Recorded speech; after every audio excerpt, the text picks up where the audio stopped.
Assalamualaikum warahmatullahi wabarakatuh. Anak-anak, bagaimana kabar kalian? Pak Anwar berharap kalian tetap berada dalam lindungan Allah Subhanahu wa taala, sehat walafiat sekeluarga. Dan kali ini ayo kita lanjutkan kegiatan pelajaran kita secara daring. Jadi kalian belajar dari rumah. Pak Anwar menyampaikan pembelajaran ini dari sekolah, tepatnya dari laboratorium komputer sekolah kita. Mudah-mudahan besok kalian juga akan mengetahui sarana prasarana ini untuk pelajaran tatap muka. Baik anak-anak, beberapa pertemuan yang lalu kita bicarakan bab 1 mulai awal sampai akhir ya. Kemarin sampai apa kemarin? Menyunting tag deskripsi. Nah, sudah tahu ya apa tag deskripsi itu? Ya, deskripsi menggambarkan. Jadi tag yang menggambarkan apa? Bisa objek, sesuatu, entah itu rumah, binatang, tumbuhan, atau mendeskripsikan sebuah peristiwa. Nah, kali ini dilanjutkan Pak War, bab yang kedua, yaitu tag cerita fantasi. Bab 2 ini pertemuan pertama, bab 2 ini akan membicarakan masalah tag cerita fantasi.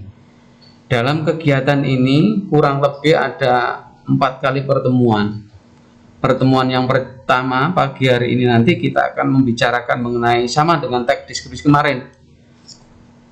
Apa tag fantasi itu, ciri-cirinya bagaimana, jenis cerita fantasi itu apa saja, kemudian unsur-unsur yang membangun cerita fantasi itu apa saja, penceritaan kembali isi cerita fantasi bagaimana kalau nanti kamu di kitab atau diberi Pak Anwar sebuah cerita lengkap, kemudian bagaimana cara menceritakan kembali baik secara lisan maupun secara tulisan. Kemudian yang keempat, struktur dan kebahasaan cerita fantasi. Yang terakhir diharapkan dari bab 2 ini anak-anak bisa menciptakan, menulis tag cerita fantasi. Baik ya, itu garis besar dari pembelajaran kita pada bab yang kedua ini. Nah, anak-anak seperti tadi disampaikan Pak Nur di awal, pertemuan kali ini kita akan membicarakan definisi, ciri, dan jenis cerita fantasi. Nah, apa sih cerita fantasi itu? Sebetulnya sudah ada di lingkungan kita ini yang disebut cerita fantasi. Cuma mungkin kita atau kalian belum menyadari bahwa itu adalah cerita fantasi. Padahal setiap hari kalian ikuti, baik itu di buku, di internet, atau di televisi. Nah ini, coba yakin Pak Anwar kamu sudah tahu tentang cerita ini. Mbak, ayo. Harry Potter pernah, ada yang sudah pernah menyaksikan di televisi. Pak Anwar juga pernah sempat mengikuti cerita Harry Potter itu, atau Anak Rembulan ya, yang menceritakan bagaimana ada seorang anak itu tahu-tahu bisa masuk ke dalam pohon ya. Nono itu tokoh utamanya. Nah, kalau Harry Potter saya kira kalian sudah tidak asing. Pertanyaannya sekarang adalah, atau apalagi yang mungkin kalian ingat ya, Doraemon. Nah, Doraemon itu juga termasuk cerita fantasi. Pertanyaan berikutnya, mengapa cerita-cerita itu dimasukkan ke dalam cerita fantasi? Kok bukan cerpen, kok bukan fabel, kok bukan dongeng, tapi kok tidak disebut dengan cerita fantasi? Ada yang bisa menyebutkan mengapa cerita Harry Potter, Doraemon, Anak Rembulan? Ya, kurang lebih seperti itu. Karena cerita itu ditulis hanya berdasarkan apa? Imajinasi. Tetapi tidak semua cerita imajinasi itu bukan berarti tidak ada digabungkan dengan kenyataan. Ada nanti, makanya akan ada macam-macam nanti cerita fantasi itu. Oke ya, anak-anak ini mengapa ini? Kamu lihat mengapa di cerita itu? Iya, ada hal-hal yang apa? Ajaib. Apa sih ajaib itu? Seperti Harry Potter bisa masuk menembus itu ya. Mungkin kalau dalam dunia nyata tidak mungkin ada, tapi kalau di cerita fantasi, apa yang tidak masuk akal di dunia itu pasti ada. Kurang lebih seperti itu. Itu ciri daripada atau pemahaman kita mengenai cerita fantasi.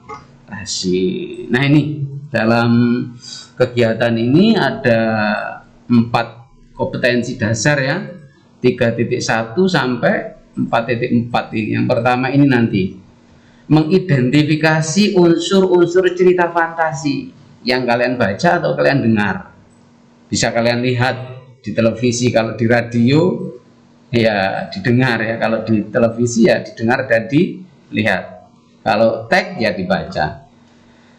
Kode yang kedua, menceritakan kembali isi cerita fantasi. Nah, itu menceritakan kembali bagaimana sih menceritakan. Kemudian menelaah struktur dan kebahasaan, kemudian menyajikan gagasan kreatif, menulis teks cerita fantasi. Oke, ini anak-anak. Fantasi ada, setiap kita itu kan, setiap orang yang berfantasi. Fantasi aktif yaitu fantasi yang dikendalikan oleh pikiran dan kemauan. Contohnya seorang perancang, pelukis yang akan menuangkan, dia pasti akan berfantasi dulu.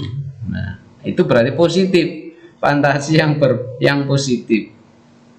Tapi ada yang bahasa lain yang agak konotasinya agak kurang baik, melamun. Nah, sebetulnya melamun itu juga berfantasi, tetapi konotasinya kurang baik. Sebetulnya dalam hidup tidak ada orang yang lepas dari aktivitas fantasi, pasti duduk-duduk sendirian. Nah, itu sebetulnya juga bisa kita arahkan ke hal-hal yang baik, misalkan untuk membuat sebuah cerita. Baik, Pak Nur tadi menyinggung dalam cerita fantasi itu pasti ada keajaiban. Apa sih anak-anak ajaib itu? Kamu sedikit-sedikit ajaib, unik, aneh ya. Apanya yang aneh dalam cerita fantasi itu? Ini keajaiban tokoh.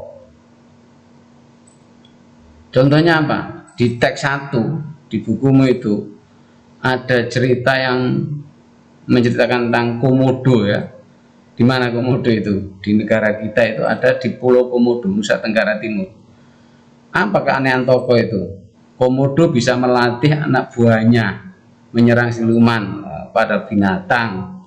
Tapi ya ajaib, binatang bisa. Doraemon, apa ajaibnya? Itu ya. Apa ayo? Doraemon itu yang ajaib, yaitu berarti tokohnya yang ajaib. Kemudian peristiwanya banyak ya, peristiwa ajaib seperti tahu-tahu kita berada, orang bisa terbang, kalau seperti Harry Potter itu dengan menggunakan sapu lidinya dia bisa terbang, itu namanya ajaib. Itu sering terjadi di dalam cerita fantasi itu. Doraemon, Harry Potter, itulah ciri-ciri dari cerita fantasi itu. Jadi ada hal-hal keajaiban baik berkaitan dengan tokoh-tokoh yang terlibat dalam cerita itu maupun peristiwa-peristiwa. Nah, banyak di televisi kita, kalau di negara kita ini banyak hal-hal yang ajaib, kamu ikuti aja cerita-cerita itu. Apa? Orang bisa berjalan di atas air, ya kan? Nah, itu tapi ya itu sebagai khasanah atau perbendaraan, pengayaan cerita ada di negara kita. Kemudian kalau dilihat dari tadi keajaiban tokoh, peristiwanya, latar. Nah, ini latar. Ada peristiwa fantasi itu dibuat dengan berlatar belakang, yang latar belakang itu tidak mungkin ada di dunia. Tapi ada juga irisan, sebagian ada, sebagian tidak ada. Nah, itu ya. Mungkin 30 tahun yang akan datang itu sudah diceritakan sekarang. Berarti latarnya itu hasil dari apa? Imajinasi saja. Berfantasi saja. Sering kan? Ayo, di televisi ada apa itu? Makhluk planet luar angkasa, kan ada cerita-cerita seperti itu. Nah, itu namanya juga termasuk cerita fantasi. Mungkin kejadiannya dibayangkan masih beberapa tahun yang kemudian. Ya, tuh. Seperti banyaklah cerita-cerita seperti itu ada di sekitar kita. Nah, ini ciri umum teks narasi. Cerita fantasi itu masuk ke dalam narasi ya. dalam sebuah cerita fiksi. Nih, apa ciri umum teks fantasi itu? Keajaiban, keanehan, atau kemisteriusan. Cerita mengungkapkan hal-hal supranatural, misterius, kegaiban yang tidak ditemui dalam dunia nyata. Cerita fantasi adalah cerita fiksi berjenis fantasi dunia imajinatif yang diciptakan oleh penulis. Pada cerita fantasi, hal yang tidak mungkin dijadikan biasa. Tokoh dan latar diciptakan penulis tidak ada di dunia nyata atau modifikasi dunia nyata. Tema fantasi adalah magic, ya, magic, supernatural, futuristik. Pertama, ya, hal yang masih beberapa tahun yang akan datang itu sudah bisa diceritakan sekarang. Nah, ini ide ceritanya menggunakan berbagai latar, lintas ruang dan waktu, ya. Tidak hanya sekarang 2020, kamu yang hidup di sini bisa membuat sebuah cerita yang menceritakan keadaan 10 tahun atau bahkan 30 tahun yang akan datang. Itu terjadi, bisa kita ciptakan dalam cerita fantasi. Tokohnya unik, Doraemon, Harry Potter. Mungkin unik apanya? Unik bentuknya, namanya, ya kan? Itu. Tapi kalau fakta sejarah ya tidak, seperti Cut Nyak, Pangeran Diponegoro, tidak unik bagaimana biasa kita. Tapi kalau di cerita fantasi unik tokohnya itu, keunikannya bisa berbagai macam yang tidak ada dalam kehidupan sehari-hari. Tokoh memiliki kesaktian, misalkan mengalami peristiwa misterius yang tidak terjadi pada kehidupan sehari-hari. Itu yang namanya bersifat fiksi. Fantasi bersifat fiktif, bukan kejadian nyata. Itu anak-anak. Nah, cerita fantasi itu ada kalau berdasarkan kesesuaiannya, kecocokannya dengan dunia itu ada total dan irisan. Kemudian berdasarkan latarnya ada sezaman dan ada lintas waktu. Oke, anak-anak, itu sementara untuk pembukaan kegiatan pelajaran kita pada awal ini tadi berkaitan dengan masalah cerita fantasi. Sebagai latihan, ini anak-anak ya, kamu lihat, kamu baca, kamu kerjakan, tidak perlu ditulis soalnya, langsung jawabannya kamu kerjakan di buku tugas kalian. Jangan lupa buka buku kalian halaman 45 sampai 48. Di situ bicara mengenai apa sih cerita fantasi itu, ciri-cirinya apa, ya kan ya. Kalau dilihat dari apa tadi, kesesuaian dengan kehidupan nyata, kalau dilihat dari latarnya, waktu, suasana dan tempatnya, tuh kalian bisa baca lagi di buku kalian halaman 45 sampai 48.